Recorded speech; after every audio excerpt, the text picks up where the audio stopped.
Hey, so I saw a few things about marriage, questions about marriage and military wedding, so I thought I would answer some questions about that. I'm currently planning my wedding. It's in about a month, and people, it's difficult. We planned our wedding in less than 3 months because of his schedule and availability. Fortunately, Evan's not scheduled to deploy for a while, so it's not as big of an issue if he misses underways.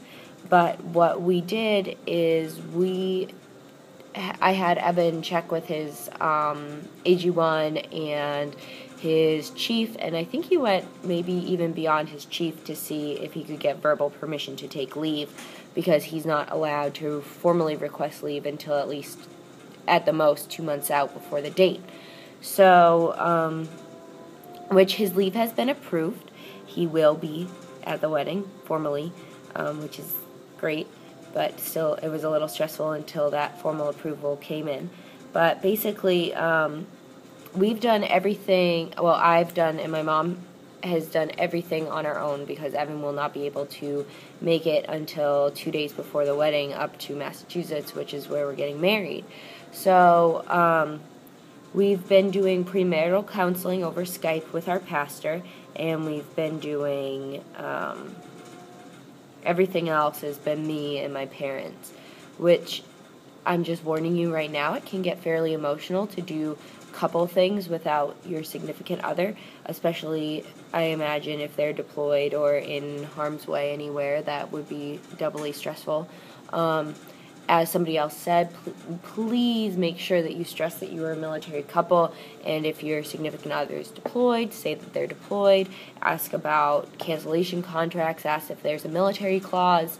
When I mentioned that my significant other was in the military, I was given a discount on my flowers, and every little bit counts.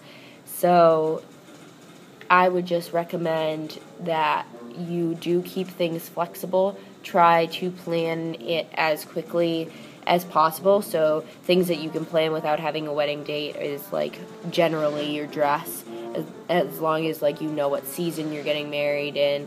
You can plan bridesmaids dresses, you can plan who you're going to have as bridesmaids, you can plan your registry, you can make a gift registry and not publish it until you're ready to. You can look around whenever your significant other is home and say, hey, is this something that you would want for a venue?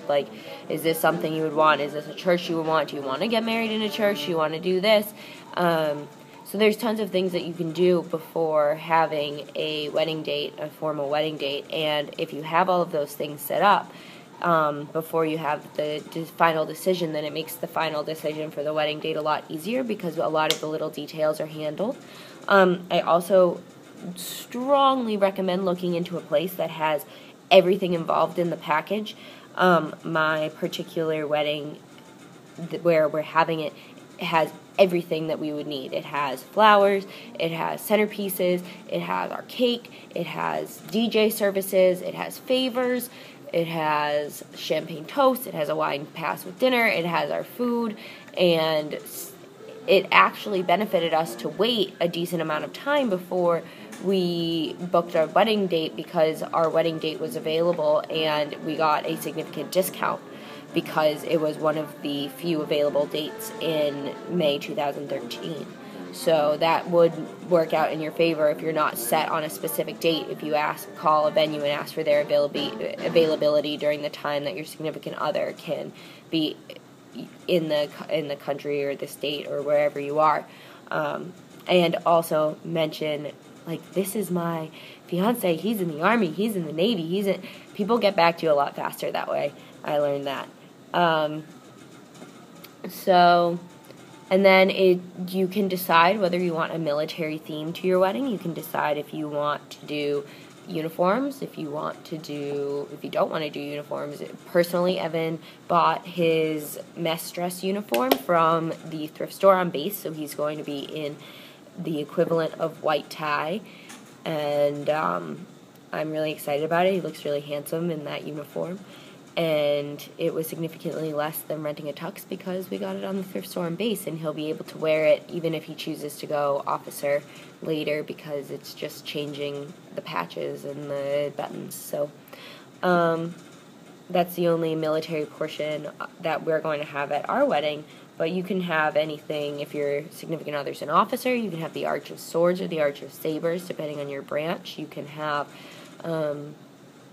you could have an entirely military-themed wedding. So I think that that's about it for now. I might make another video later about moving, because I will be moving. All my things will be moving. So, yeah. So, bye.